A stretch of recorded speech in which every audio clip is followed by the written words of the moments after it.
तर विधानसभा निवडणुकांच्या प्रचाराचा अवघे काही आता तास शिल्लक राहिलेले आहेत आणि राष्ट्रवादी शरदचंद्र पवार गटाच्या अध्यक्षा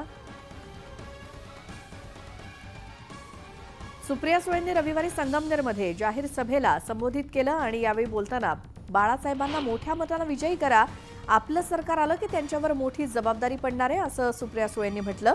यावेळी जनतेतून मुख्यमंत्री झाले पाहिजेत अशी घोषणा येते त्यावेळी तुमच्या मनातलं स्वप्न पूर्ण करू हे साईचरणी साकडं घाला असं सुप्रिया सुळे म्हणाल्या। महाविकास आघाडी ही जेव्हा सरकार होतं तेव्हा प्रत्येक वेळेस काहीही चर्चा असली तर आदरणीय पवारसाहेब हक्कानी नेहमी बाळासाहेबांनाच फोन करतात आणि प्रश्न सुटतो। त्यांना मतदान का करावं याचं कारण असं की सुसंस्कृत आहेत, कर्तृत्ववान आहेतच आणि आपलं सरकार आल्यावर त्यांच्यावर मोठी जबाबदारी पडणार आहे हे माझ्या नक्की मनात आहे। पण त्याचबरोबर आपली काही मोठे निर्णय जे 5 निर्णय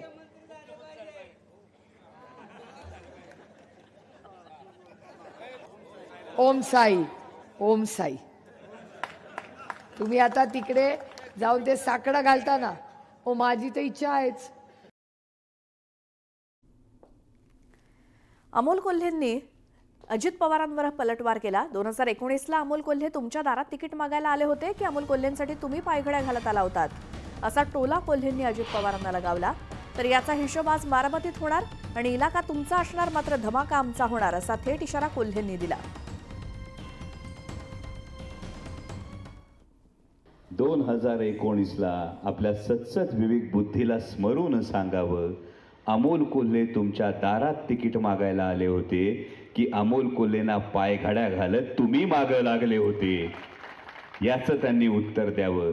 बाकीचा सगळा हिशोब हा उद्या बारामतीत, म्हणजे इलाका तुम्हाला धमाका आम्हाला, तेवढं फक्त उद्या बघा। पुढची बातमी बघूयात। रोहित पवारांच्या आरोपांना तानाजी सावंतांनी जाहीर सभेतून प्रत्युत्तर दिलं। माझ्यावरती भ्रष्टाचाराचे आरोप करणाऱ्या रोहित पवारांची बारामती ॲग्रो हीच भ्रष्टाचारी आहे असा आरोप त्यांनी केला। तर अजितदादांमुळे तुम्ही आमदार झालाय हे विसरू नका, आमचे अजित पवार राजबिंडे आहेत पण रोहित पवार अंघोळ न केलेलं पोरगं वाटतं असा खोचक टोला त्यांनी लगावला। एवढी दाढी वाढलेली, अशी विस्कटलेली केस, चट्ट्यापट्ट्याचा शर्ट, लगा कुठल्याच अंगानं तू आमदार वाटत नाही, कुठल्याच अंगानं।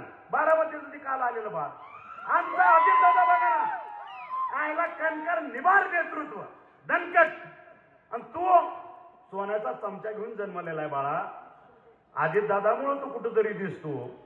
आता जाणत्या राजाला गरज नाही म्हणून तू तिथं आला। मी एवढंच सांगेन त्या बारामतीकराला, निदान सभागृहात येताना किंवा मीडिया पुढे जाताना आंघोळ करून येतं।